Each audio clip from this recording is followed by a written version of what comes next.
Bismillahirrahmanirrahim. Dear students, welcome to our another lecture of International Business Management. I am your class instructor Dr. Adnan Makbul. In our previous lecture, we have discussed about the culture, the role of culture, that how it can impact our businesses, what are the mergers and acquisitions. So in our today's lecture, we will discuss the overall terms of the impact of culture on the international business management as it reflects by the basic and behavior.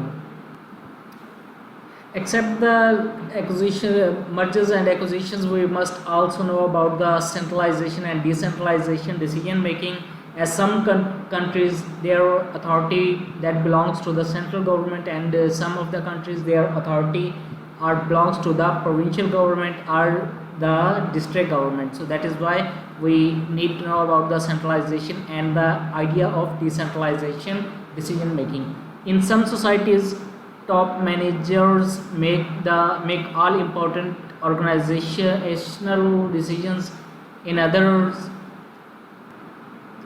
these decisions are diffused throughout the enterprise, and middle or the lower managers' activities, such as some of the businesses that are controlled by the top authority, while some businesses that are controlled by the lower rank of managers that they can report to their higher authorities.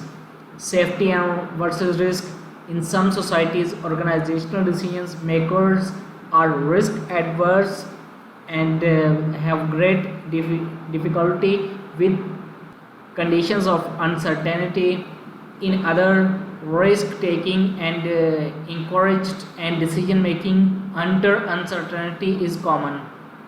Individual and group reward. In some countries, personnel who are outstanding work are given to individual reward, while in some businesses they prefer to give the reward to a group. So that is why group discussion, group teamwork, that is also very important. So they can give rewards to overall the group, so that their efficiency to be improved. Informal versus formal procedures. Higher versus low organizational loyalty. In some societies, different ideology, different identification very strong with their organization or employer.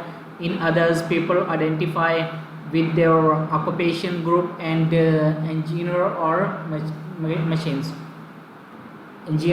mechanics. Cooperation versus competition. Some societies encourage cooperation between their people, between their workers, between their employees, so that to improve their productivity, while in some organizations, some societies, they encourage the competition, and they try to encourage each one of their employees, so that they can be a part of that competition, and they have some reward for that competition. Short-term versus long-term horizons. Some culture focus most heavily on short-term horizons, such as short-term goals and profit and efficiency, while many of the markets and technological developments they encourage the long-range goals, so that long-term policies are also to be established for the long-term. Stability and innovations. Some of the organizations, they prefer the stability. They say, until the stability of our organization, we will do some tasks, they develop some tasks, while some of the organizations, they prefer the innovation. The culture of some countries encourages stability and resistance to change. The culture of other puts higher value of innovations and change, such as in China, they are more focusing on the innovation. Moreover, the value in culture is also very important. A major dimension in the study of culture is value, that how much you can give the value to your employees. Value are basic conviction that people have regardingly what is right and wrong, good and bad, and important and unimportant. These values are learned from culture in which the individual are reared. Differences While differences in the cultural values often results in varying managerial practices, so that is why values in culture, that is also important. If we say that what are the values basically basic vocations that people have regarding what is right and wrong, good and bad, important and unimportant, that is the values. After the cultural values, we also must know about the cultural dimensions, understanding the culture context of society and being able to respond and react appropriately to culture differences is becoming increasingly important as a global environment becomes more important. And overall, the past several decades, researchers have attempted to provide a composite picture of culture by examining subparts or dimensions. Another dimension of the culture is neutral culture and the emotional culture. So what is neutral culture? A culture in which emotions are held in check, so that is a neutral culture, while emotional culture is a culture in which emotions are expressed openly and naturally. So these are the differences that in where they can express their emotions by the expressive way, openly and naturally, that is a emotional culture. So we also, in our lecture, we have discussed the different types of the culture and also the dimensions of the culture.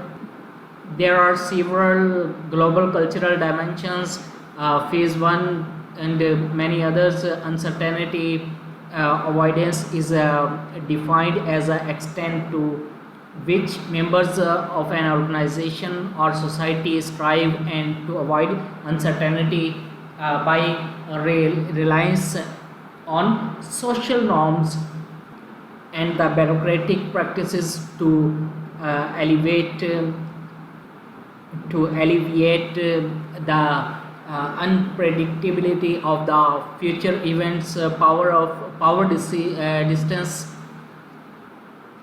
societal collectivism, in group collectivism, gender and the future orientations.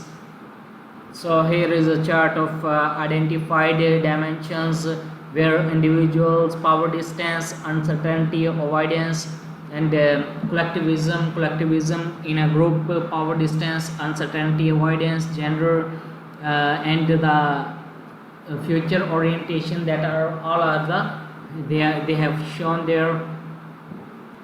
If we can discuss about the performance orientation, then we can say that performance orientation refers to the extent to which an organization or society encourage and reward groups members for the performance improvement and excellence, such as some of the organizations, they are providing the performance allowance and the excellence certificates. That is why their credibility of the employees that can be encouraged. In our today's lecture, we have discussed the role of culture. There are different dimensions: the world, international, business management, the chapters opening discussion, and the success and the failure of cross-border mergers by DuPont, like the mergers and acquisitions, their culture, their multinational companies, how culture can impact their business.